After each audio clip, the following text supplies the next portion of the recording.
Hello and welcome to this week's coaching video. So you're going to have to excuse me for having a little bit of a croaky voice because I've had a cold. I'm feeling fine, but it always goes into my voice. And so it always sounds worse than it is, but I can assure you that I'm feeling okay.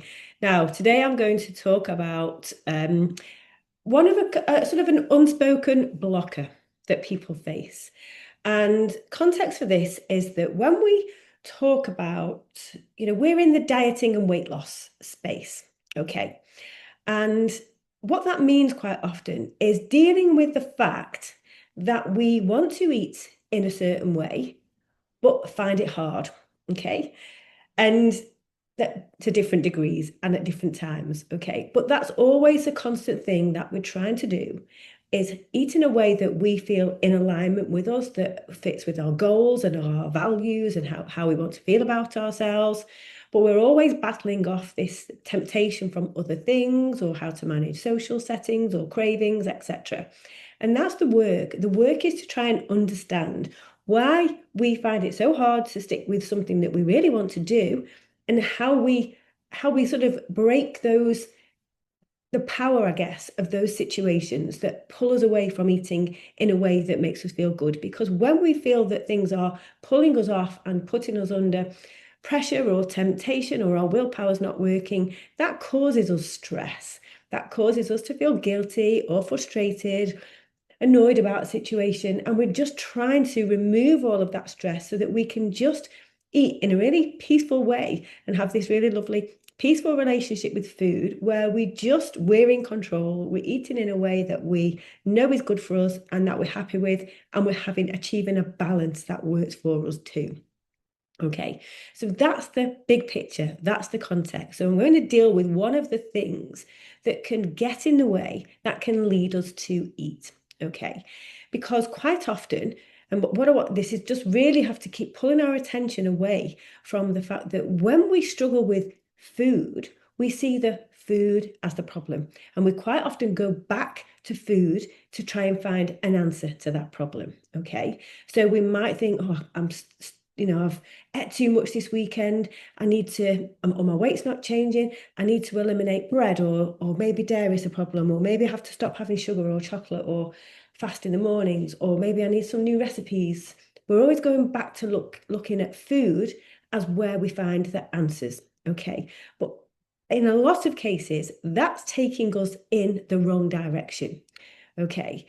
And what I want to then look at is when we are in a situation where we eat something that we don't want to, or feel a really strong pull to eat something that we're trying not to have, there's a specific set of events that's actually playing out. So I'm really talking about cravings here.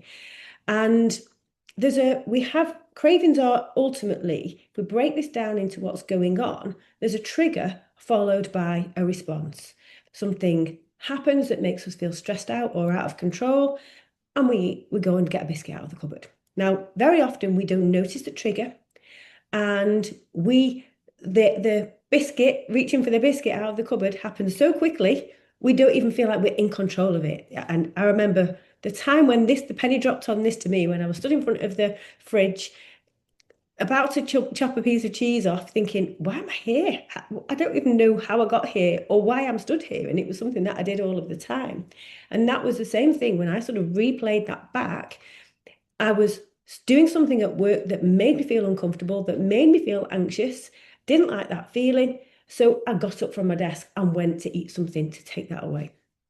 And we can be really at the mercy of a lot of this type of thing playing out repeatedly over the day, over the weeks, over the months.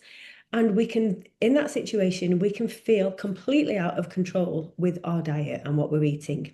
So, what the work to do is to understand what the triggers are and be able to spot that trigger happening, because that gives you a little bit of distance away, time between putting that thing in your mouth and spotting the trigger to clock what's really happening. And that's where you start to get back in control, because you can say, that's why I'm doing this. I'm stressed. Do I want to have this piece of cheese? It's not going to help. Maybe I need to go and write a list of what jobs I need to do and get some help, and that's going to solve my problem. Okay. So what I'm going to do today is talk about one of a trigger, because we might find you've been with me, if you're watching this, you've probably been with me for a while, so you'll be aware of some of the triggers that you have, and they can be maybe when you're hungry or stressed or you've not eaten properly or you've not had enough protein, etc. So there'll be things that you can be aware of. But when I work with people, I'm always finding other things that they haven't noticed. And it's so funny, we can spot some triggers and be completely oblivious to others. And the one I'm going to talk about today is resentment. And that is something, even the word is something that we can feel very uncomfortable about feeling.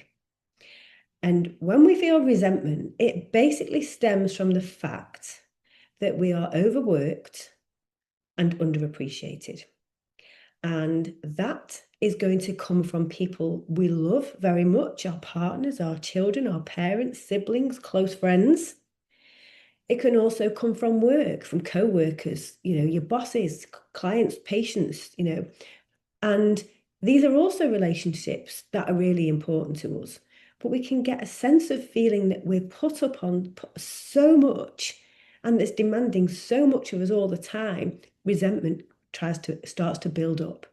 And we don't often allow ourselves to acknowledge this or feel it. And I've had sessions with people where they've been quite surprised when they've realized that they do feel resentful. And I would say that comes from the fact that as women, part of our identity is that we are the givers, the nurturers. We want to be seen as being selfless and generous and caring more about other people than ourselves.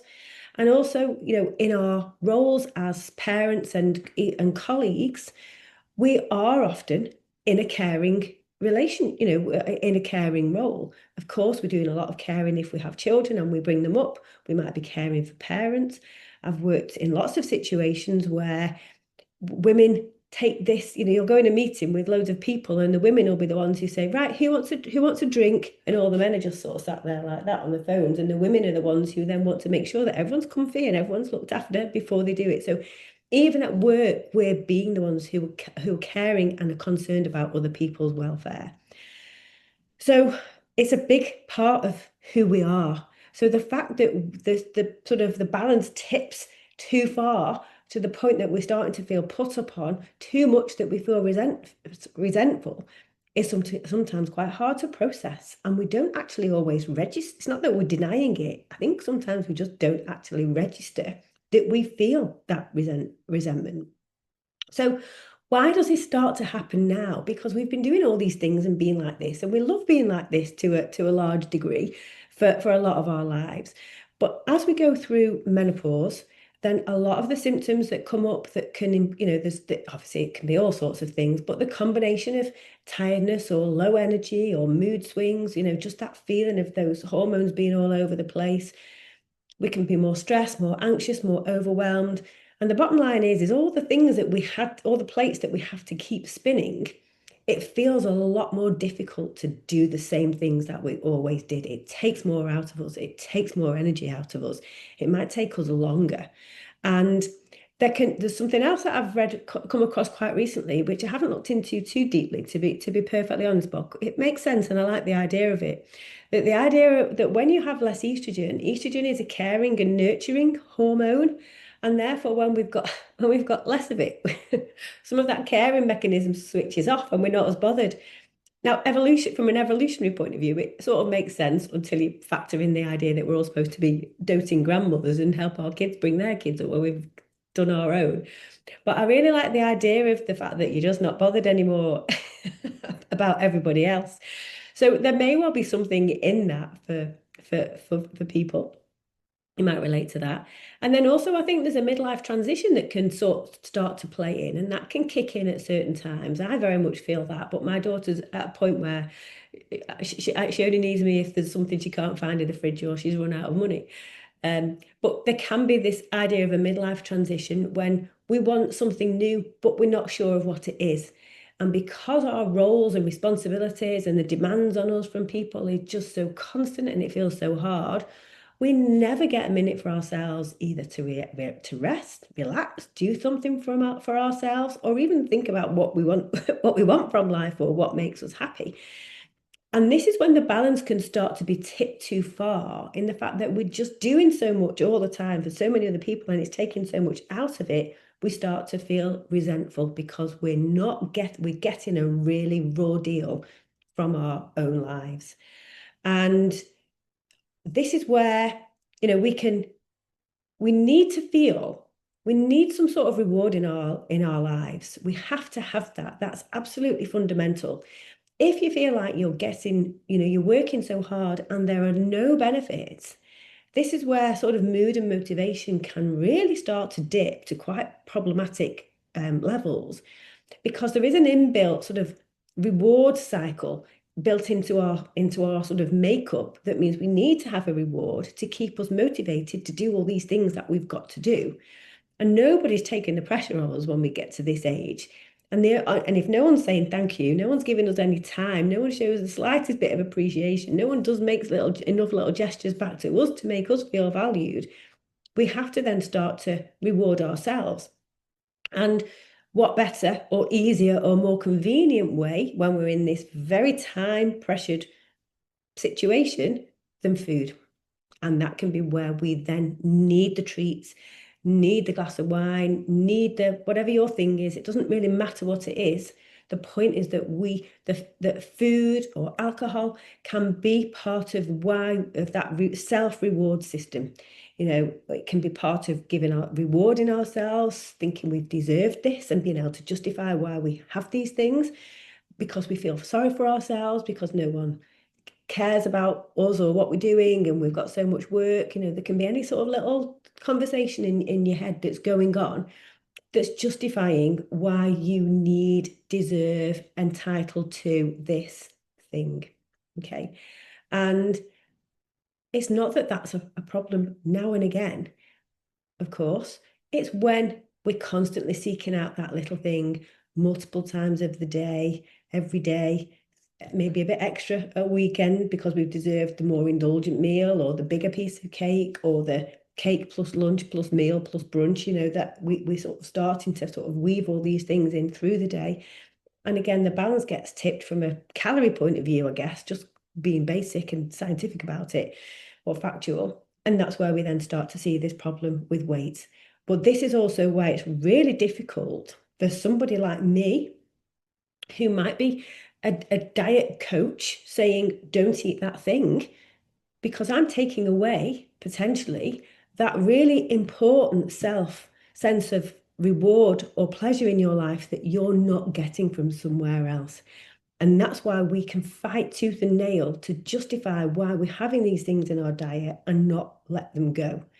And we're never going to get to that point unless we understand what the trigger is. And resentment is a hidden one, which is why I wanted to raise it here. So while this sounds quite deep and quite negative in the sense of suggesting about this resentment, it doesn't have to be. How I like to think about these things is it's information. It's really good, valuable information that we can use to make it easier to stick to our diet, but more importantly, to enjoy our lives a bit more. Because if we recognize that this is an issue for us, then what we have to do is lean into it a little bit and just think about what we can do to make a little bit of space for ourselves in our lives. Okay, that's the answer. To do more for ourselves, to have a little bit of time out, to have a little bit of rest and relaxation, to maybe start sitting back and let other people get involved more and do more for themselves. And this can be quite a challenging thing to work out, so I'm not taking away from that. But it's very possible to do small things that just create a little bit of space for you. That can be really powerful and real game changers. So if you think that you recognize this and then that's an issue, well, then your next job is to see where you can carve out little bits of space for yourself in your life. And once you get into that, that can just be so phenomenal and so empowering and so nice. And it works and fits into the busiest and most stressful lives as much as anything, it's a mindset change that you're important and you deserve to be able to do things for you that you enjoy. And if you take time out to do things for yourself, you are not selfish. I had a lovely conversation with a woman years ago that I did some coaching for as part of a podcast I was doing. And she very much fit into that pattern. And she never had a minute. She ran a running group and she, by the time she'd done work and family stuff, she was answering messages in WhatsApp in bed, at 10, 11 o'clock at night. And, she hadn't even realized how much she was just constantly doing things and constantly under pressure and how much responsibility she felt for everything. And we made a tiny change to her. She contacted me originally because she wanted to lose weight. And she didn't have time to even think about losing weight, never mind anything else. So instead of giving her I gave her some simple diet advice, but the big change that I made for her was to say, turn your phone off. And she was like, oh, someone gave her permission to switch her notifications off at 8 o'clock. And so she had a little bit of time for herself and she started to read. And she found that so simple and just such a no-brainer that then she almost became like a kid in a sweet shop, right? What else can I do now? And she started to look at all the little changes that she could make to sort of get people off her backs for short amounts of time. And I can't tell you, it made a massive difference. She started doing so much for herself. She lost weight. She started going to the gym, which is something that she'd wanted to do to help with her running that she couldn't fit in. That one little change suddenly made her realize how easy it was to carve out a little bit of space. And when she found one little way of doing it, she was looking for the next and the next and the next. And very slowly, she started to reorientate her life around so that she was doing more things that worked for her. And she still had a full-time job. She still had teenagers. She still had a house to run, but she was able to make her life work for her as well. And when I caught up with her after she'd done that, it was like talking to a different person. She was beaming, she was excited, she was quite playful, she was actually quite mischievous as well about it, because she was obviously having so much delight in being able to do so much for herself. She genuinely felt excited. And I can honestly say that I've been through a similar process myself quite recently. When I say recently, I sort of probably mean in the last year, where suddenly you realize you can start to put yourself first. And it feels really nice and really freeing when you do it. Yes, you might still do more of the cooking and the washing and make sure everyone else is doing everything else, but those two things can start to coexist. And it's a fantastic way to make you start feeling good about yourself. And when you start to feel good about yourself, it becomes easier to make positive choices to support yourself, to keep that good feeling going by making better choices around food. Get sticking to your exercise because you know it feels good. And then when you're in that positive frame of mind and that positive mindset, doing more stuff for yourself can make you feel less stressed. And then when something happens, when you feel out of control a little bit or something stressful, you don't cave in and take the easy path out or give in to the cravings or eat something that someone else wants you to have. You've got the strength to be back in tune with yourself and what you want and making the right decisions for you. So that's what I want to talk about today. If that resonates, I'm always interested to hear from you and see how that sits. But I hope you have a lovely rest of the day, and thank you very much for watching this. I'll see you soon.